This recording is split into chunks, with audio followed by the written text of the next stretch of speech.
사랑하는 영락교회 지체들에게 주 안에서 평화 인사를 전합니다. 오늘은 2023년 11월 9일 목요일입니다. 오늘의 묵상 본문은 아가서 3장 1절로 11절까지의 말씀입니다. 오늘 본문 말씀 아가서 3장 1절부터의 말씀은 이렇게 시작합니다. 내가 밤에 침상에서 마음으로 사랑하는 자를 찾아노라. 찾아도 찾아내지 못하였노라. 밤에 침상에서 마음으로 사랑하는 자를 찾았노라. 밤에라는 것이 이제 바일레이로트라는 말인데 밤의 복수형이죠. 밤들 이런 말입니다. 그래서 영어 번역을 보면 night after night 이렇게 썼는데 밤마다, 밤에라는 건 밤마다라고 해석하는 게 더 맞겠죠. 그래서 매일 밤마다 침상에서 마음으로 사랑하는 자를 찾았노라 이렇게 되어 있습니다. 찾았노라라는 말이 비카시티브란 말이 반복되고 있는데 찾고 또 찾았다, 이런 찾고 찾았다. 복수가 되면 이제 히브리어에서는 강조의 의미가 있죠. 계속 찾았다는 겁니다. 그래서 밤에 침상으로 찾았다. 마음으로 사랑하는 자. 오늘 마음으로 사랑하는 자라는 말씀이 계속 반복되고 있는데 마음으로 사랑하는 자라는 말이 세하바흐 합시라는 말인데 세하바흐라는 게 이제 사랑이죠. love고 헵시라는 말이 이제 soul, life, emotion, desire 온갖 것이 다 되는 단어입니다. 헵시 정말 그 깊은 심령 깊은 곳에서 마음이 합하는 그런 진짜 짝을 오랫동안 찾았다라는 거죠. 그래서 밤에 침상에서 찾았다는 게 무슨 말이냐? 밤에 누워서 마음으로 간절히 원했다라는 뜻도 되고, 또 전통적으로는 꿈에서 찾았다. 우리의 심령이 드러나는, 그러니까 잠을 자면 꿈속에서 자기의 짝을 찾아 헤매는, 또 짝을 찾는 그런 꿈, 그런 것을 계속 꾸는, 그러니까 그만큼 절실하고 아주 간절한 꿈이라는 것이 우리의 의식 세계에서 결핍된 것을 우리에게 말해주죠. 우리가 의식이 누르고 있을 때는 느끼지 못했던 내 본성, 내 심혼의 이야기, 내 깊은 숨어있는 무의식의 이야기를 우리에게 의식이 잠들었을 때 나에게 해주는, 이것이 꿈이잖아요. 그래서 꿈에 꾸었다. 꿈이라고 하는 것이 의식의 언어를 차용하지만 곧 의식 자체 의식처럼 교통하지는 않죠. 의식이라고 하는 것은 이제 언어로, 논리로 교통하지만, 소통하지만 꿈은 상징으로, 무의식으로, 영이니까 상징을 통해서 우리가 소통합니다. 꿈에 나타나는 장면들, 모습들, 이제 그런 것들이 우리에게 말해주는 그 무언가가 있는 것이죠. 이제 꿈 분석 이런 것을 하고, 우리가 꿈 같은 것 속에서 영성일기 이런 걸 쓰기도 합니다. 그런데 우리의 심혼 가운데 꿈에서 우리에게 간절히 말하는 그런 짝을 찾는다는 것이죠.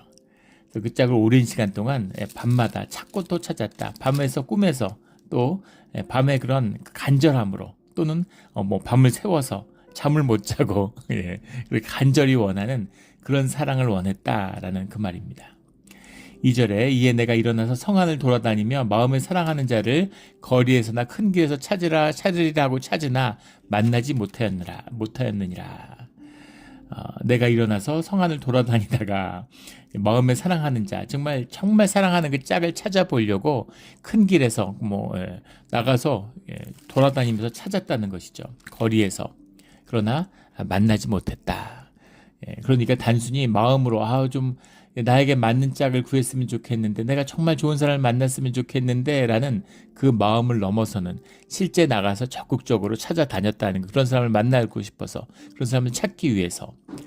그런데 3절에 보면 성 안에 순찰하는 자들을 만나서 묻기를 내 마음에 사랑하는 자를 너희가 보았느냐 하고, 순찰하는 자들이란 말이 이제 하소호메림이란 말인데, 하소베빔 이렇게 돼 있어요. 같은 말이죠. 둘 다 하소호메림이라는 말도 돌아다닌다. make a round, go around 이런 겁니다. 근데 거기서 이제 왓치맨이 나온 거죠. 이것만 봐도 이것이 이제 시적인 표현이 이어지고 있다는 걸 이제 알 수가 있죠. 하쇼메림, 하소헤빔이라고 하는 운율을 따라가고 있다라는 것을 이제 알게 됩니다. 성 안을 돌아다니고 있는 사람들을 만나서 묻기를 내 마음으로 사랑하는 자를 너희가 보았느냐. 근데 이렇게 3절의 맥락으로 본다면 내가 누군지를 모르고 그냥 마음으로 원해서 좋은 사람 없을까 하고 돌아다니는 이제 그런 것은 아니라는 걸 알 수 있겠죠. 그런 걸 찾아다니는 사람이라면 순천하는 자들에게 만나서 물어본다? 이건 넌센스겠죠. 순천하는 자들에게 뭐라고 물어보겠습니까? 순천하는 자를 만나서 경찰관 아저씨를 만나서 제 사랑을 혹시 발견하셨나요? 라고 진짜 이상하고 우스운 그런 모습 아니겠습니까? 그래서 그런 것은 이제 아닐 것이다. 그러니까 순찰하는 자들을 만나서 물었다는 건 구체적인 마음에 있는 여인이 있다는 것이죠. 마음에 있는 남자가 있다는 겁니다. 보통 3장의 화자를 인칭을 이제 술람미 여인, 수넴 여인으로 보고 솔로몬 왕을 찾고 있는 여인의 마음 뭐 이렇게 표현하기도 하는데 그 반대로 봐도 전혀 문제될 것이 없습니다. 남자가 여자를 찾던 여자가 남자를 찾던 그 마음, 오히려 뭐 성안을 다니면서 순천한 자들을 만나고 밤에 성을 돌아다닐 수 있는 사람은 여성보다는 남성이 더 맞겠죠.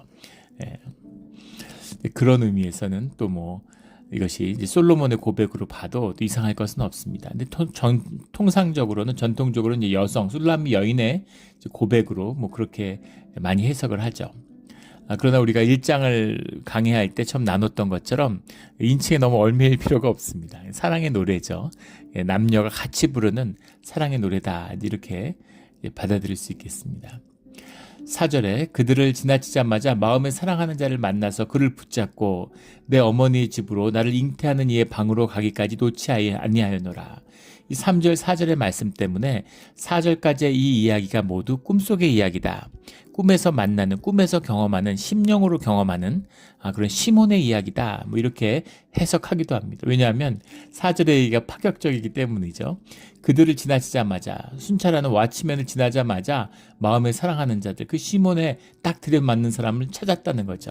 그 사람을 만나자마자 그를 붙잡고 내 어머니의 집으로, 내 어머니의 집이라는 게 베트 인미라는 말인데 베트 인미라고, 인미가 엄마고 베트가 집이잖아요. 엄마의 집 이런 데, 내 어머니의 집. 단순한 어머니의 집이 아니라 이 한국에서 예전에 이제 한옥 같은 걸 보면 사랑채와 안채 이런 걸 구분하잖아요. 그래서 이제 그 안식구라고 하는, 예전에 여성들 안식구라고 그랬죠. 엄마와 딸들, 그런 여성들이 머무는 공간이 있는 겁니다. 물론 뭐 단칸방이 그런 게 있을 리 없겠죠. 큰 집, 제대로 된 한옥집을 이제 이야기하는 거죠. 그래서 바깥 손님과 또는 외부에서 방문하는 사람들과 또 뭐 거기 일꾼들도 있을 수 있고 뭐 여러 사람도 있을 수 있잖아요. 그런 사람들과 가족 중에 여성들을 철저히 구별하는 거죠. 보호한다는 의미가 들어있죠.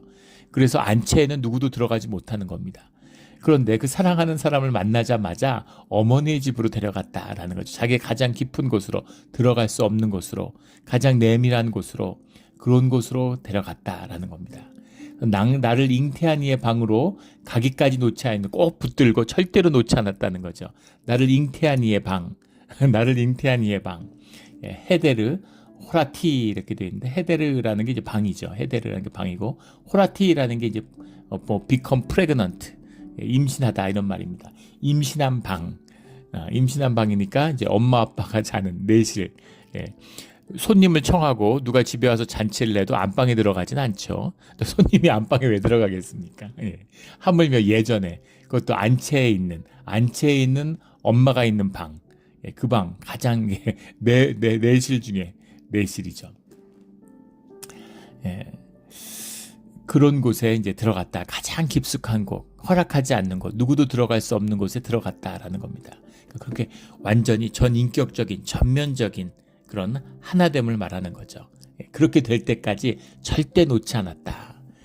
이제 신앙의 이제 고백 가운데 이렇게 뭐 주님을 만나는 성도의 연합, 성도의 연합이 뭐겠어요? 주님과 하나됨이죠. 주님과 하나됨, 주님과 하나 되어야지만이 우리 그 보이지 않는 우리의 심령의 세계가 열리는 겁니다. 우리가 선악과를 먹고서 눈이 밝아졌죠. 눈이 밝아졌다는 건 이야기는 뭡니까? 현상을 쫓고 세상을 쫓는다는 겁니다. 세상, 현상의 것이 보여요. 현상의 것이 보이니까 어떤가요? 실제를 놓치는 거죠. 정말 중요한 것, 본질의 것, 주님의 섭리의 세계를 놓친다는 얘기입니다. 주님과 하나 되게 해야 된다. 주님과 하나 되자. 주님을 만나야 된다. 주님을 봐야 된다라고 얘기하는데 우리가 육신인데 주님을 본다는 게 무슨 얘기입니까? 예수님이 육신으로 오시면 모를까? 우리가 육신의 우리의 경험 속에서 어떻게 주님을 봐요?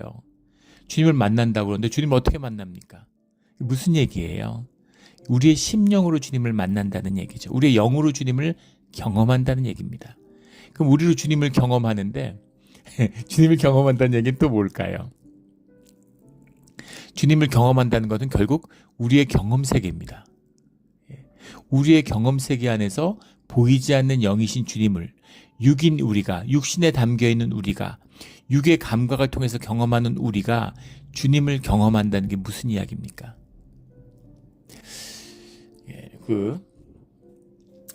예전에 이제 목회를 하다 보면 성도님 중에 그런 분이 계세요. 우리가 거듭났는지를 어떻게 아느냐고 그렇게 얘기하는 거예요. 어떻게 우리가 확신할 수가 있느냐, 우리가 거듭났다는 걸 어떻게 알 수가 있냐고 그렇게 물어보시더라고요. 아주 정직한 질문이죠. 사실 누구나 물어보고 싶은데 차마 못 물어보는 질문이잖아요. 솔직하고 아주 좋은 질문입니다. 그런데 사실은 그 질문은 말도 안 되는 질문이죠. 내가 거듭났는지 거듭나지 않았는지를 어떻게 알 수 있느냐라는 질문은 그 질문 자체가 거듭나지 않았다는 증거죠. 그 질문 자체에 의문을 품는다는 건 거듭나지 않은 거예요. 거듭난 사람은 그런 질문을 하지 않습니다. 그건 마치 이런 얘기예요. 살아있는 사람이 내가 태어났습니까? 태어나지 않았습니까? 내가 살아있습니까? 죽었습니까? 라고 묻는 것과 마찬가지죠. 살아있는 사람이 내가 태어났습니까? 하고 물어보겠습니까? 엄마가 자식을 보고 내가 널 낳았니? 이렇게 물어보겠습니까? 그 질문 자체가 말도 안 되는 소리인 거죠. 그 질문 자체는 거듭나지 않았다는 증거입니다. 그런 의문이 든다는 건 거듭나지 않은 거예요. 근데 또 현대 종교가 그걸 속여가지고 내가 가지는 확신, 우기는 것처럼 마치 내가 의식적으로 동의하는 것이 믿음인 것처럼 속여놨습니다. 그래서 믿는 자, 확신하는 자, 구원에 확신이 있는 자는 앞으로 나오라 그러고, 그런 건 기독교 역사에 없어요. 내가 믿는 게 무슨 믿음입니까? 말도 안 되는 소리죠. 내가 믿어드리고 내가 높여드리고 내가 섬겨드리고 내가 왕인데 뭐 내 마음에 안 들면 그러면 섬기지도 않고 믿지도 않고 뭐 이렇게 되는 거죠. 주님이 주시는 믿음 가운데 있는 내 삶의 실제입니다. 그 실제를 경험하게 되는 거예요. 그런데 우리가 주님을 믿는다는 게 무엇이겠어요? 현상 세계를 살아가는데 주님을 믿는다고 하는 건 주님의 섭리를 만나는 겁니다. 주님의 섭리를 만난다는 건 현상 가운데 숨어있는 실제를 본다는 의미예요. 이것이 주님과 동행하는 삶의 비밀입니다. 굉장히 깊은 이야기죠. 귀 있는 자는 들을지어다. 그 깊이, 주님의 임재와 주님의 역사하시는 보이지 않는 실제를 섭리로 현상 가운데 숨어있는 보이지 않는 것을 보게 된다는 겁니다. 이게 눈이 열리는, 우리의 영이 열리는 주님과 하나 되는 경험이고 우리의 믿음이죠. 그래서 그걸 경험하는 자, 그걸 붙들고 살아가는 자, 그 맛을 보는 자들은 주님을 절대 놓지 않는 겁니다. 끝까지 붙드는 거죠. 어머니의 집, 나를 잉태한 이의 방으로 가기까지 놓지 아니하느라, 완전한 하나됨이 있을 때까지 절대로 주님을 놓지 않는다는 겁니다. 주님과 하나 되기 위해서 안간힘을 쓰는 거죠. 우리 한국에 미국에서는 그런 이민교에서 그런 걸 보기는 어려웠던 것 같아요. 근데 한국에서는 종교에 열심이 있습니다. 한국 민족의 특징일 수도 있겠지. 신심이 있어요. 유럽에 가면 영국 사람들이 신심이 있습니다. 프랑스나 독일 사람들, 이탈리아나 스페인은 말할 것도 없고 볼 수 없는 신심을 영국 사람들이 갖고 있죠. 영국의 역사를 이야기할 때 가장 큰 특징 중에 하나로 언급되는 것입니다. 게르마니에 의해서 로마 제국이 무너지고 기독교가 완전히 탄압을 받아서 무너졌을 때에도 유럽 대륙 전체가 그 기독교의 전통을 유일하게 지키고 있었던 것, 그것이 이제 영국이죠. 영국은 그 전통이 죽지 않았습니다. 그래서 깊은 신심이 있어요. 지금도 그런 걸 느낄 수 있습니다. 예전에 비하면 비교할 수 없을 만큼 죽었지만은 그런 신심이 한국 사람들이 있는 열심히 있습니다. 그래서 기도원에 가면 말도 못하게 그래요. 40일 금식 기도를 1년에 3번 하는 분도 만났고, 기도원 같은 데서 그 푸른색 그 내장 애기 역류하는 거죠. 그걸 토하면서 금식하고 이런 분들을 보게 됩니다. 그 열심을 말도 못하죠. 물론 뭐 부정적으로 얘기할 수도 있겠죠. 예, 너무 종교적이고 뭐 자기의고 막 이런 종교의 병리 현상 같이 또 얼마든지 얘기할 수도 있을 겁니다. 그러나 뭔가 열심이 있는 거죠. 예, 열심이 있고 뭐 그렇게 한다고 주님을 만나는 건 아니에요. 주님을 만나는 건 주님의 주권이지 내가 뭐 열심히 한다고 만나는 건 아닙니다. 그러나 우리가 열심히 하고 할 수 있는 최선을 다한 그 끝에서 그 절망 끝에서 거기서 주님의 은혜를 만나는 거죠. 그래야 그것이 우리에게 진짜 은혜가 되는 겁니다. 진짜 은혜가 되는 거죠. 그런 주님과 하나 되는 함께하는 그 절실한 마음을 이제 우리의 경험 안에서 사랑으로 우리가 잘 알고 있는 연인과의 사랑, 이것도 물론 요즘에는 경험하기 어려운 한국, 미국도 마찬가지입니다. 한국도 그렇고 일본도 그렇고 뭐 통계들 나온 거 보면은 20대 90%가 연애 경험이 없다는 거예요. 요즘에 모태솔로라 그러죠. 엄마 뱃속에서부터 지금까지 이제 쭉 혼자다 이래서 이제 연애를 해본 경험이 없는 모태솔로라 그런다 그래요. 그거를 재밌죠. 재밌는 게 아니라 사실은 슬픈 얘기죠. 비참한 얘기고 비통한 얘기입니다. 연애를 하고 교제를 하면서 사람이 성숙하잖아요. 사람의 자라나잖아요. 아담의 비밀이 있다는 걸 우리 1장 때 나누었죠. 성장해가는 중요한 과정인데 연애 자체를 못한다는 거예요. 지금은 이제 그런 연애도 큰 사치같이 받아들여진 세상이 됐지만 연애만큼 북한에서 탈북자들이 그런 얘기해요. 북한에서 연애가 그렇게 잘 된답니다. 별다른 오락이 없고 뭐 휴대폰을 오락하는 것도 아니고 비디오 게임 하는 것도 아니고 무슨 OTT 뭐 무슨 드라마 볼 수도 없고 사람끼리 사귀는 게 우리 옛날에 생각해 보면 알 수 있잖아요. 사람끼리 연애하는 게 다르기 때문에 그렇게 연애가 활발하다는 거예요. 아이러니한 것이죠. 누구나 즐길 수 있는 가장 원초적인 생명의 현상이잖아요. 그런 경험 속에서 주님을 만나는 그 깊이를 하나 되는 그 깊이를 노래했다 이렇게 말할 수 있겠죠. 우리 내 어머니 집으로 나를 잉태한 이의 방으로 가기까지 놓지 아니하였노라 라는 이 고백이 주님을 만나는 우리의 고백이 되기를 주의 이름으로 축원합니다.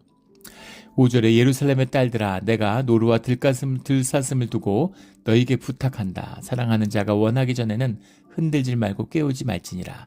노래의 후렴처럼 우리 2장에 나왔던 말씀이 반복되어 나오고 있습니다. 왼팔로 머리를 괴고 오른팔로 안고 있는 그 품에서 잠이 들었는데 연인이 그런데 그가 깨우지 않도록 그가 혹시 소란스러움에 깨우지 않도록 노루와 들가슴이 뛰는 소리에 깨어나지 않도록 너희들 좀 조용히 해라. 잠잠해라. 부탁하는 말에 고백이 나오고 있습니다. 6절에 모략과 유황여행과 상인의 여러 가지 향품으로 향내 풍기며 연기 기둥처럼 거친 들에서 오는 자가 누구인가? 우리 모략이라고 하는 것, 모략 향주머니, 모략을 넣어서 향주머니로 목에 걸고 다니는 여인들이 모략도 마찬가지고 유향도 마찬가지고 모두 뭐 이제 아라비아 남부에서 유래됐다. 뭐 인도에서 유래됐다. 근데 원산지는 대부분 인도죠. 더운 지역에서 나와서 아라비아 남부를 통해서 이제 예루살렘으로 들어왔겠죠. 그래서 그 나무의 수액에서 뽑아낸 고대 시대는 다 그렇죠. 이제 그것을 응고시켜 가지고 거기서 이제 향을 내는 걸 만드는 겁니다. 그래서 가루로 만들기도 하고. 근데 모략은 보통 이제 가루나 뭐 액으로 돼 있었을 것 같고 유향이라는 것은 이제 덩어리 로브로 돼 있었을 것 같다라는 특징을 맞는 것이 로보나흐라고 돼 있는데 라벤이라는 말이 원형이에요. 라벤이란 말이 브릭, 벽돌, 브릭입니다. 비누 생각하면 되겠죠. 향기가 나는데 이제 그 덩어리로 돼 있구나 이걸 알 수가 있죠. 모략도 유향도 뭐 관유를 만들 때도 쓰고 뭐 그 유향 같은 경우는 그 이제 성전에 향으로도 또 이제 그 희생 제사를 드릴 때도 쓰기도 하고 또 뭐 결혼할 때 바르기도 하고 또 시체에 바르기도 하고 굉장히 귀한 것이죠. 지금도 향수가 비싸잖아요. 이 시대의 향수라는 건 어마어마하게 비싼 겁니다. 귀한 것인데 왕이 행차할 때나 귀인들이 행차할 때 이럴 때 그럴 때 그 앞에다가 제일 앞서가는 쭉 이제 마차들이 가지 않겠어요. 제일 앞에 마차에다가 향을 피운다는 거죠. 물론 대상들, 거상들 이런 사람들도 이런 걸 한다는 겁니다. 그럼 사람들이 냄새 예민하니까 좋은 냄새가 나니까 사람들이 몰려들고 또 그 냄새가 권위를 상징하는 거죠. 모든 부유함의 상징은 뭐냐면 필요 없는 데다가 돈을 낭비하는 겁니다. 예. 대표적인 게 우리가 잔디죠. 예, 잔디밭. 이게 이제 그 부르주아 시대와 함께 태동했는데, 예, 잔디는 쓸데가 없잖아요. 야채나 뭐 상추를 심든가 뭐 배추를 심든가 이러면 뭔가 쓸모가 있지 않습니까? 뭐 고추를 심든가 토마토를 심든가 정원에다가. 그런데 잔디는 아무짝에도 쓸모가 없어요. 거기다 잔디는 노동력이 많이 듭니다. 잔디는 계속 깎아줘야죠. 계속 깎아야 돼요, 잔디를. 그러면 잔디가 옆으로 퍼져야 하는 성질이 있기 때문에 위에서 잘라줘야 되니까 그 노동력이 들어가고 또 물도 어마어마하게 줘야 됩니다. 잔디에 물 주는 게 보통 일이 아니죠. 예, 그래서 사실 캘리포니아 같은 데서는 잔디 키우면 안 되고 법으로 금지해야 된다는 얘기도 많아요. 예. 그리고 이제 그런 거 가끔 경험해 보시죠. 여름에 가뭄이 심하면 정부에서 잔디에 물을 못 주게 합니다. 잔디에 물 주면은 티켓 떼죠. 잔디가 파라면 정부에서 벌금을 물리잖아요. 그럼에도 불구하고 그 쓸데없는 잔디를 왜 가지고 있을까? 예, 집에 마당에 잔디가 파라면 이 사람 부유하구나, 신분이 있는 사람이구나 이렇게 보는 거죠. 예. 집도 그렇고 예전에 국력을 과시하는 방법도 그렇고, 그 뭐 올림픽, 월드컵 뭐 이런 거 다 마찬가지잖아요. 예. 올림픽, 월드컵, 그 다음에 뭡니까, 박람회, 세계 박람회. 예, 이걸 이제 트리플 크라운이라고 그러죠. 그 세 개를 다 한 나라가 뭐 5개인가 6개국밖에 없다 그러죠. 지금 한국이 이번에 거의 유치에 성공하면 이제 7번째인가 뭐 6번째 나라가 된다 그래요. 예. 동계올림픽, 하계올림픽, 월드컵, 세계 박람회 이걸 다 유치하는, 세계 박람회는 아니더라도 앞에 3개만 유치해도 이제 선진국이다 이렇게 얘기를 한다고 하는데 부동의 선진국으로 받아들여지는 거죠. 그런데 문제는 그 하나하나가 다 적자라는 겁니다. 예, 그거에서 돈 벌었다는 나라 들어보셨어요? 다 엄청난 적자를 내는데 이제 과시하는 거죠. 고층 빌딩, 스카이스크래퍼. 예. 스카이스크래퍼를 지으면 불황이 온다 이런 도시전설 같은 게 있죠. 예, 도시의 저주다 이러는데, 근데 생각해 보면 가장 부유하고 능력이 넘쳤을 때 자기 부를 과시하고 싶은 마음으로 이제 100층 넘는 아무 경제성이 없는 건물을 보란 듯이 짓는 거죠. 근데 그것이 다 지어졌을 때 보통 짓는데 세월이 오래 걸리잖아요. 5년, 10년 걸려서 다 지어지고 나면 이제 그런 비합리적인 행위로 인해서 보통 경제 사이클에 인해서 불황으로 들어가는 거죠. 그러니까 다 지었을 때는 경기가 어려워지는 걸 사람들이 반복적으로 경험했겠죠. 중국에서도 400m 이상 되는 건물은 짓지 마라 법으로. 처음에 세계 스카이스크래퍼의 대부분, 초고층 건물의 대부분이 다 지금 중국에서 지어지고 중국에 있죠. 중국이 막 돈이 벌어들이고 그러니까 국력을 과시하고 싶은 거죠. 예, 미국도 20세기에 그랬던 것처럼 유럽이 흉내내지 못하는 건물을 지은 것처럼 중국이 짓는데, 지어보다 보니까 이제 이거 별거 아니구나. 예, 짓지 마. 이거 아무 쓸모 없어. 이렇게 되는 거죠. 이런 것처럼 부의 과시라는 것은 이제 그런 쓸모없는 것에 돈을 쓰는 것에 있습니다. 쓸모없다기보다는 이제 실용적이지 않은 것에. 그래서 이 시대에 왕도 그렇고 귀족도 그렇고 부유한 상인도 그렇고 자기의 힘과 권위와 부를 상징하는 그 과시가 이 향을 피우는 거죠. 향을 몸에 걸고 다니는 것도 비싸고 집안에 향을 피운다는 것도 보통 일이 아니라서 무슨 그런 큰 행사 때나 하는 것인데, 뭐 결혼식 때나 장례식 때 하는 건데 이거를 마차에다 싣고 연기를 뿜으면서 다녔다. 이거 왕의 권위, 왕의 부유함을 상징적으로 보여주는 것이죠. 그렇게 향을 풍기면서 마차가 오고 있는 겁니다. 마을로 들어오는 거예요. 사람들이 깜짝 놀라겠죠. 이게 무슨 일인가. 이 냄새가 확 나니까 다 이게 무슨 일이야 그러고 다 몰려 나왔겠죠. 7절에 볼지어다 솔로몬의 가마라. 예. 너희들이 보고 있는, 너희들이 놀란 그 향내를 풍기면서 달려오고 있는 이 마차가 뭐냐. 이 마차는 바로 솔로몬의 가마인 것이죠. 이스라엘 용사 중 60명이 둘러쌌는데, 오늘 가마라는 말이 2번 나오는데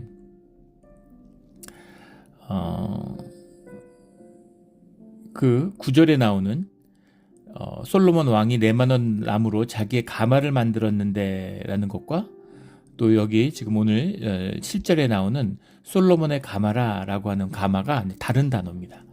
7절에 나오는 가마라 할 때 이것은 미타토우라는 말이에요. 미타토우라는 말은 코치, 베드, 영어로 하면 침대를 말하는 겁니다. 어떤 거냐면 장거리를 갈 때 이 왕이 타는 가마인데 그냥 타고 가는 우리 물러거라 하는 조선시대의 뭐 사극 같은 데 보면 이렇게 대신들이 대감들이 타고 다니는 가마가 있잖아요. 사람들이 옆에서 들고 또는 뭐 말이 끌고 한 사람이 딱 타고 있는 이제 그런 것이 뭐냐면 그것이 구절에 나오는 가마입니다. 아피리온이라고 하는 건데 아피리온이라고 하는 것은 뭐 팔라퀸이라고 하는 가마예요. 말 그대로 가마입니다. 우리가 알고 있는 가마인데 지금 여기 7절에 나오는 솔로몬의 가마는 미타토우라고 하는 것은 그 안에 방이 들어 있는 거예요. 네. 그 장거리 우리 뭐죠? 그 버스들, 화물 트럭들 보면은 미국에서 보죠. 한국에서는 이제 그런 걸 보기 어려운데 나라가 작으니까 미국에서는 그 운전석 뒤에 이제 방이 달렸잖아요. 예. 아예 방 한 칸이 딱 있어가지고 거기서 이제 밥도 해 먹을 수 있게 돼 있고 이렇게 딱 방이 한 칸이 있습니다. 그래서 대륙을 횡단하고 며칠씩 막 뭐 일주일, 이주일씩 다니니까 이제 방이 달려 있는 거죠. 그런 걸 생각하시면 돼요. 그 가마인데 그 안에 이제 완전히 방으로 되어 있는 겁니다. 그 안에 침대가 들어 있어서 누워서 잘 수도 있고. 몽골도 마찬가지죠. 기마 민족인데 그 몽골이 그 천막을 이제 갖고 다니는데 그걸 뭐 막 그 소 같은 게 뭐 몇십 마리가 끄는 완전히 큰 거대한 저택 같은 그런 거대한 그 장막을 이제 끌고 다니죠. 그 안에 이제 먹고 자면서 쉬면서 왕이 누워서 있을 수 있는 살림집을 끌고 다니는 거예요. 그런 겁니다. 미타토우라고 하는 건 그런 의미죠. 근데 그런 게 들어오고 있다라는 겁니다. 그게 들어오고 있는데 이스라엘 용사 중 60명이 둘러쌌는데 다 칼을 잡고 싸움에 익숙한 사람들이라. 그 사무엘 상에 보면 그 솔로몬의 경호대가 한 600명이었다고 그러죠. 그 중에 60명이 왔으니까 그들이 이 가마를 타고 경호하면서 신부를 데리러 오는 겁니다. 8절에 다 칼을 잡고 싸움에 익숙한 사람들이라. 싸움에 익숙한 사람들이라는 건 용사라는 얘기죠. 세상에 가장 훌륭한 용사는 전쟁 경험이 있는 용사입니다. 예전에도 한번 나눈 적이 있었는데 우리 월남전에서 한국 그 군의 그 신화와 같은 귀신 잡는 해병 막 이런 평가를 듣고 한국 군들이 기가 막히게 잘 싸우는 거죠. 한국 군이 잘 싸웠을 수 있던 비밀은 다른 게 아니라 월남 주한 그 월남군 사령관이었던 그 당시 뭐 최명신 장군 이런 분이었는데 그분이 태극 무공훈장을 받은 사람입니다. 6.25 때. 을지 무공훈장부터 뭐 충무 무공훈장까지 무공훈장을 휩쓸었어요. 살아있는 전쟁 영웅입니다. 부터 대대장급까지 모두 다 20대 초반의 나이로 6.25를 경험했던 사람들이에요. 뭐 백마고지 전투 이런 거를 전부 경험한 사람입니다.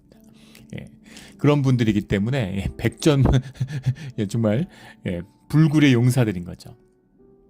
그래서 전쟁을 경험한 것보다 더 좋은 군인은 없죠. 포탄이 터지는데 거기를 통과하면 그럴 때 사람이 이제 자각, 의식적인 뭔가 정신적인 큰 자각이 일어난다 그래요. 본호개인의 책임감처럼 죽음을 뛰어넘는 거죠. 죽음을 받아들이고 그것을 뛰어넘는 사람, 두려울 것이 없는 거죠. 그건 용사가 되는 겁니다. 백전불태의 용사로 거듭나는 거죠. 무서울 것이 없는 그런 용사다 그런 표현입니다. 여기서 싸움에 익숙한 자라, 전쟁 중에 있는 자다 이런 의미인데 실제로 싸움을 하는 그런 군인이다. 그런 용사가 둘러싸고 있다라는 거죠.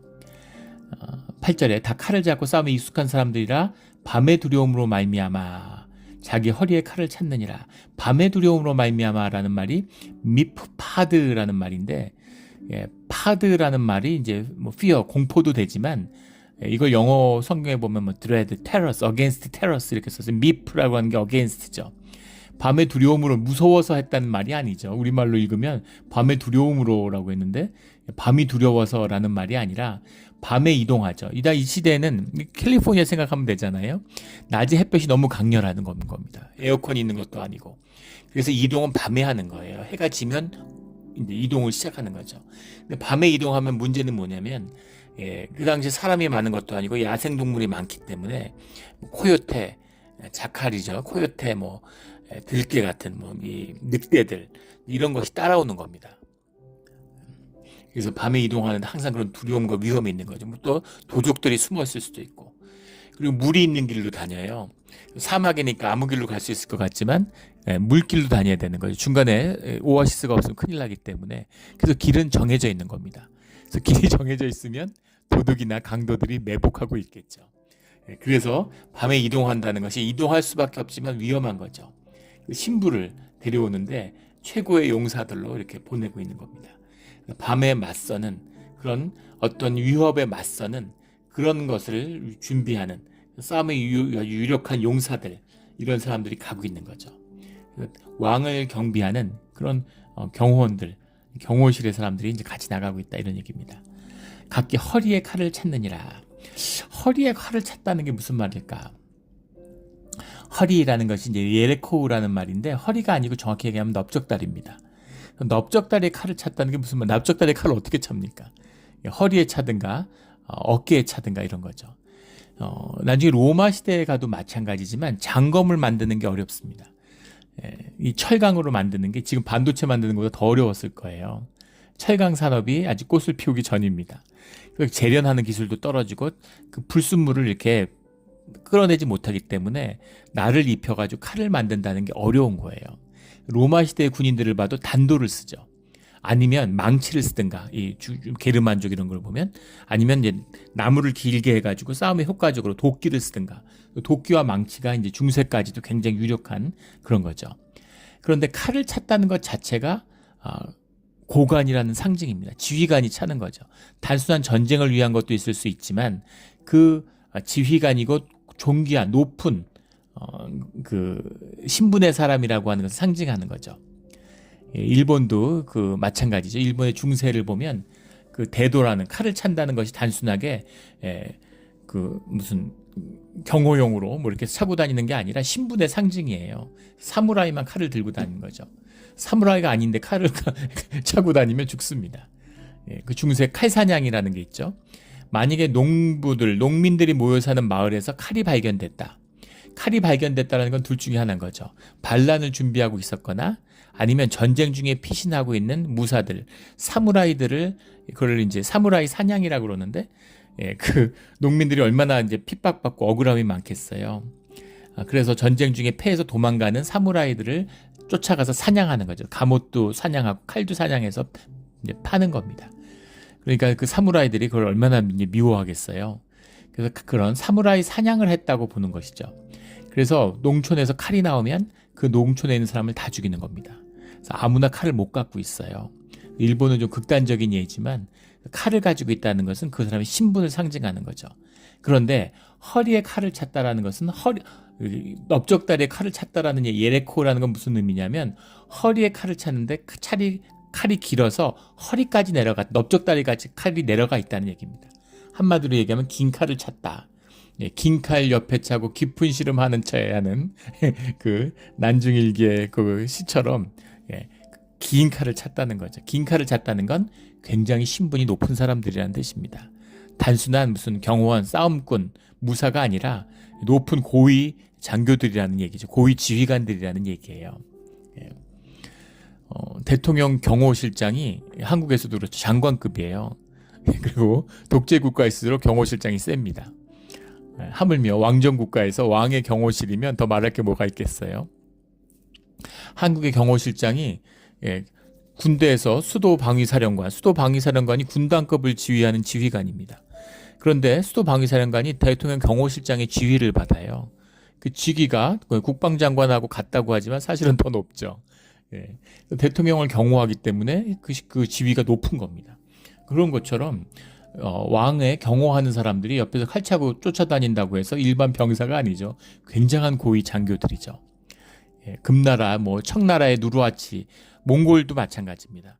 몽골의 징기스칸을 경호하는 옆에 있는 경호원들이 다 천부장들이에요. 최고 지휘관들입니다.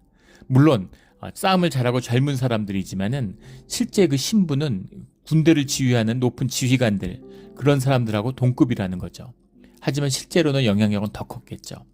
그런 높은 사람을 섬기기 때문에 높은 자리에 있는 거죠. 주님을 섬기는 사람이 얼마나 높은 사람이에요. 왕 같은 제사장을 우리가 부름을 받았잖아요. 그런 것과 마찬가지입니다. 그런 사람들이 데려간다라는 건 그 의식의 엄중함. 신부를 데리러 가는데 그런데 최고의 높은 이런 사람들이 쫙 가는 거죠. 그런 사람들이 이제 그 신부를 데리러 가마를 타고 가는 겁니다. 9절에 솔로몬의 왕이 레바논 나무로 자기의 가마를 만들었는데 그 기둥은 은이요 바닥은 금이요 자리는 자색 깔개라. 이게 무슨 말일까요? 미토바가 보냈는데 미타토우라고 하는 그런 가마를 보냈는데 아프리온이라는 가마도 같이 나갔다는 거예요. 이게 무슨 말일까요? 왜 다른 종류의 가마가 나갔겠습니까?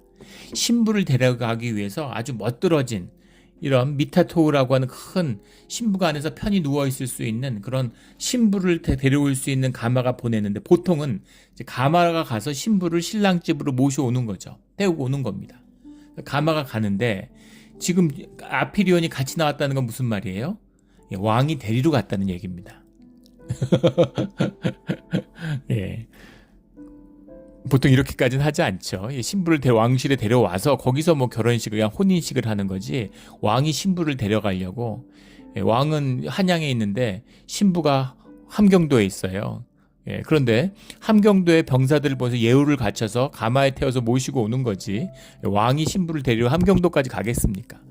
그렇게 생각하면 되는 거예요. 그런데 왕이 직접 나갔다 이걸 의미하는 거죠. 그러니까 얼마나 귀하게 그게 제일 중요한 겁니다. 그걸 모셔오는 게 제일 중요한 사건이에요. 그래서 모시러 나갔다 이런 의미인 거죠. 기둥은 은이요 바닥은 금이요 자리는 자색 깔개라. 자색이라는 거 아르가망이라는 말인데 퍼플레드라고 그러죠. 우리 조선시대 왕이 입는 종기의 상징입니다. 이 시대는 다양한 색깔을 내기가 어려운데 이 퍼플레드가 인간이 이 염색업을 발견했을 때 가장 먼저 발견한 염색업이고 그 염색업의 시작이 팔레스타인 지역이었죠. 이 시돈 지역에서 이게 처음으로 발견됐어요. 우리 예전에 성경 우리 강의하면서 한번 나눈 적이 있었던 것 같은데 이 퍼플레드 아르가망이라는 거 하는 것이 굉장히 중요한 색깔이 왕의 색깔입니다. 왕의 옷이에요. 왕이 직접 나갔다는 거죠.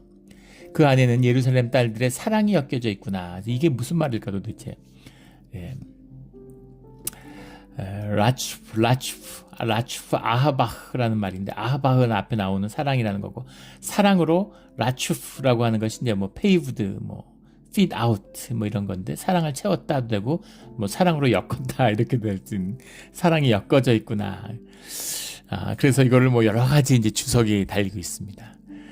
그 예루살렘의 딸들이라는 것도 사실은 뭐 이것이 이제 예루살렘의 젊은 여성들을 의미하는 것 같이 느낌이 들지만 우리 이스라엘을 예루살렘의 딸이라고 부르잖아요. 예루살렘 사람들, 주의 백성들이죠.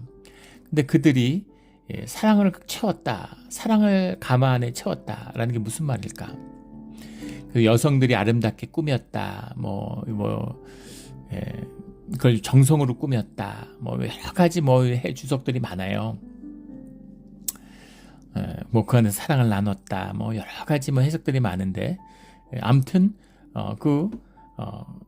뭔가 사랑이 깃들어져 있는, 또는 이제 여기까지 11절까지 오는 이것이 모두 다 꿈의 얘기다. 시몬의 얘기, 꿈의 상징이다. 뭔데 그렇게 실제 누가 신부를 데려가는데 왕이 경호대를 이끌고 나가느냐, 이런 이야기들. 이거 예법에도 안 맞는 것이다. 이런 얘기도 있고. 그리고 사랑으로 엮였다라고 하는 것에 대해서 여러 가지 해석이 있습니다. 그런데 여기서 흐르는 재밌는 것을 볼 수 있게 되죠. 은이 나오고 금이 나오고 뒤에는 깔개가 나옵니다. 자색으로 엮은 게 나와요. 그 뒤에 그 왕의 보좌가 나오는데 그 뒤에 사랑이 나오는 거죠. 은과 금은 어디서나 귀하죠. 근데 자색 깔개는 은과 금과 비교할 수 있겠습니까? 근데 그 뒤에 사랑이 나오는 거죠. 현상의 눈으로 보면 점점 더 가치가 떨어지는 것으로 올라가는 것 같지만 시몬의 눈으로, 심령의 눈으로 보면 점점 더 귀한 것으로 올라가는 거죠. 금이 귀하겠습니까? 실로 뜬 게 귀하겠습니까? 그런데 실로 뜬 게 더 귀한 거죠. 실로 뜬 게 귀할까요? 사랑이 귀할까요? 사랑은 안 보이는데 손에 잡히지도 않는데 사랑이 훨씬 더 귀하다는 거죠. 은과 금으로 꾸미고 귀한 실로 꾸미고 천으로 꾸미고 그 위에 사랑으로 꾸며야 된다 이런 거죠. 그래서 굉장히 어떤 심령의 깊이, 가치의 깊이 이런 것을 더하는 것을 볼 수 있게 되는 거죠. 사랑을 위해서 목숨을 바치는, 뭘 한다고 사랑을 위해 목숨을 바쳐. 그런데 목숨보다 사랑이 더 귀한 것이죠. 순교자들을 보세요. 현상이 다인 사람한테 목숨보다 귀한 게 뭐가 있겠습니까? 세상은 죽음이잖아요. 죽음의 권세예요. 너 그러면 죽어. 너 죽을래? 너 말 안 들으면 죽어. 너 은퇴 준비 안 해? 너 막 굶어 죽고 싶어? 뭐 다 그런 거잖아요. 죽음의 권세를 뛰어넘은 자, 죽음의 권세를 뛰어넘어서 주님과 하나 되는 사랑을 경험한 자들은 죽음을 두려워하지 않죠. 그래서 주님의 이름을 지키기 위해서, 주님과 하나됨을 지키기 위해서 생명을, 목숨을 내놓는 거예요. 목숨을 내놓고 새 생명을 얻는 그 믿음, 그것이 주님의 사랑 안에서 그 믿음을 받았기 때문이죠. 보이지 않는 것이 점점 더 귀하게 들어가는 그런 걸 볼 수 있는 거죠. 그것을 또 심화해서 보여주는 것이 11절 말씀입니다. 시온의 딸들아 나와서 솔로몬의 왕을 보라. 혼인날 마음이 기쁠 때 그의 어머니가 씌운 왕관이 그의 머리에 있구나. 이렇게 있습니다. 예, 왕관이라고 하는 게 아타르라는 말인데, 예, 아타르라는 말과 구분되는 것이 이제 네제르라는 말입니다. 네제르라는 말도 이제 왕관으로서 면류관 뭐 이렇게도 해석을 하기도 하고, 왕관 뭐 이렇게 화관 이렇게 해석을 하기도 합니다. 아타르와 네제르인데, 이 아타르라고 하는 것은 이제 말 그대로 면류관, 화관 같은 결혼식 때 쓰는 그런 신부와 신랑이 쓰는 관이었을 것이다. 이렇게 보고, 왕이 쓰는 왕의 권위와 통치를 상징하는 그 왕관은 네제르였다. 이렇게 보는 겁니다. 그렇게 구분을 짓는데 꼭 그렇지는 않아요. 성경을 읽어보면 뭐 당연하겠죠. 처음부터 왕국이 있어서 왕관을 쓰진 않았을 테니까. 근데 사람들이 관을 머리에 쓰잖아요. 그러니까 뭐 이런저런 관을 쓰는데 거기서 이제 왕관으로 발전돼 나갔을 거니까 당연한 것이겠죠. 하지만 적어도 아가서가 쓰여진 솔로몬 시대에는 아타르와 네제르는 구분됐을 거라고 보는 겁니다. 근데 그의 일리가 있는 것은 뭐냐면 그의 어머니가 씌운 왕관 이렇게 돼 있기 때문이에요. 왕관은 어머니가 씌우는 게 아니라 대제사장이 씌우죠. 예, 어머니가 무슨 왕관을 어떻게 씌우, 아버지도 아니고, 예, 무슨, 예, 아버지는 돌아가셨으니까 아버지가 씌울 리는 없겠죠. 그래서 어머니가 씌운 왕관이라는 말, 결혼식 때 엄마가 씌워주는, 결혼식 때에는 가족이 주관하고 엄마가 중요하잖아요. 근데 이 엄마가 이렇게 씌워주는 이 결혼식의 화관, 이것이 왕관인 거죠. 이것이 왕의 영광을 드러내는 가장 아름답고 소중한 관이다. 왕관이라는 게 그 사람의 권위와 신분의 존귀함을 드러내는 거잖아요. 그 존귀함이 이 혼인날 마음이 기쁠 때 그의 어머니가 씌운 왕관이 그의 머리에 있구나라는 것이 최고의 영광과 찬사로 나타나는 거죠. 이것이 이제 신부의 비밀, 하나됨의 비밀입니다. 하나됨의 비밀. 앞으로 계속 그것을 노래하는 아가서의 말씀이에요. 하나됨의 비밀로 우리 심령의 눈을 열어 실제를 보며 우리의 현상을 누리는 생명의 능력이 나타나는 우리의 믿음과 신앙이 되기를 주의 이름으로 축원합니다. 아멘. 기도드리겠습니다. 하나님 아버지 감사합니다. 우리가 교회 다니는데 우리가 친구 따라서 가고 와이프 따라서 가고 신앙이 뭔지 예배가 뭔지 모르고 교회 다녔습니다. 교회 다니면서 주님에 대해서 배우고 교리를 학습하면서 우리가 주님보다 종교를 먼저 알게 되었습니다. 종교가 주님인 것처럼, 종교가 신앙인 것처럼 거짓에 속아서 능력도 없고 삶도 메마르고 선악과를 먹어서 종교적으로 남을 정죄하면서 주님 앞에 악을 쌓았습니다. 살아계신 주님을, 인격의 주님을, 사랑의 주님을 만나서 하나 되는 그 깊은 심령의 비밀을, 신앙의 비밀을 진짜 경험하는 우리의 신앙이 되게 하여 주시옵소서. 주님, 우리가 믿음이 없습니다. 주님 믿습니다. 믿음을 더하여 주시옵소서. 감사하며 예수 그리스도 이름으로 기도드렸습니다. 아멘.